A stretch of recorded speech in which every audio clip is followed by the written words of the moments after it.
Hello, my lovelies. We recently celebrated my mom's 75th birthday, and since it was a home affair with close family and friends, all the decorations were handmade. It was a tropical themed party, and the flamingo was the focal point. You can make any kind of animal or bird using this method. It's simple, and you don't have to spend a bomb. All you need is a steady hand to draw the flamingo on a cardboard. You can Google a nice image for your reference and cut it out with the help of a blade or a craft knife. As you can see, I mixed few drops of water with a Fevicol to make a Mod Podge.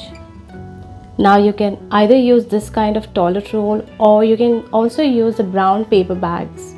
Those shopping bags that we generally get for free. Yeah, that works better than this toilet roll. But only use that paper to cover the edges. And also one very important note. Please subscribe to my channel if you haven't yet and hit that bell button to get notifications on my new videos. I make videos as and when I get the opportunity to create, so there's no particular schedule or time. Okay, so to make this flamingo a bit sturdy, I roughly cut some pieces of cardboard and attached it wherever it was necessary on the back of the flamingo. For the skinny legs, use popsicle sticks. You'll find two kinds of these popsicle sticks in the craft store. One is a regular size and the one I'm using is slightly thinner. Use whatever you find at hand and cut it to adjust. It's not a big deal. Give one coat of white acrylic on the back. Not that anyone will notice it, but it's just to comfort the OCD side of you. I wanted to make the whole flamingo in a 3D shape. However, there wasn't much time to do that. But if you ever make this flamingo, then thinly roll out some tissue and stick it on the neck. And for the head and beak, follow the same process as the body. But make sure it is smaller in comparison to the body.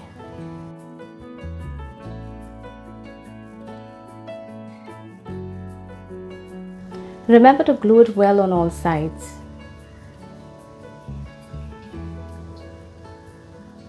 Another easiest way to make it is to use aluminium food wrap. You can crumble and shape it in the similar way and stick it with the help of a glue gun. And then cover it up with the tissue paper in the same way that I'm making it right now. It might make the flamingo a bit heavy. Since I was going to stick on a cloth backdrop, I wanted this piece to be as light as possible.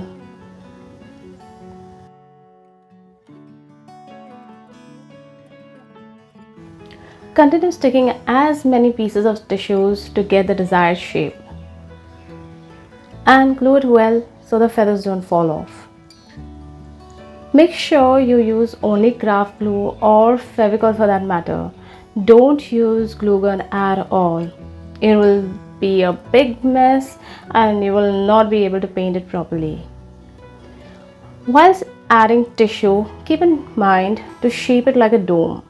So add more tissue in the center and let it dry thoroughly before you start painting.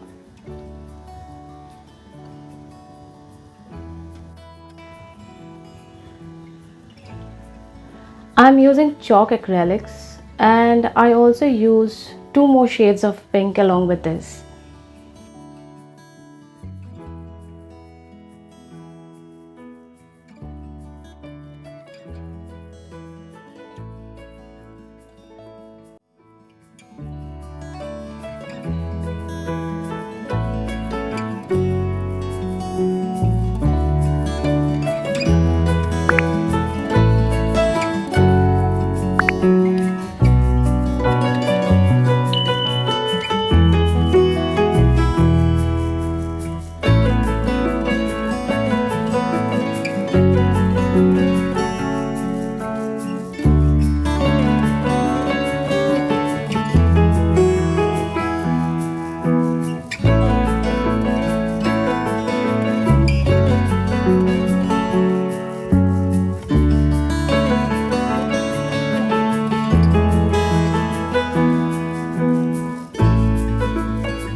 I cut some monstera leaves out of card paper and few hand-drawn flowers to place on the flamingo's head. And with the back of a pencil, give the flower some dimension. You can use a old pillow or some soft thing. You can also use flower punches if you have, or just go the old-fashioned way. Now here you can use your trusty glue gun if you like. Assemble flowers and leaves and it's done. Isn't this much better than the foiled balloons? And it's environmental friendly too. What say you? I stuck this on the wall with the help of a double-sided tacky tape. I hope you like this tutorial, and if you did, then smash that like button, drop a positive comment, share this video and subscribe. This will encourage me to make more creative content for you. Also, do give this flamingo a try. Until then, you take care and stay positive and creative. Thanks for watching. Bye bye.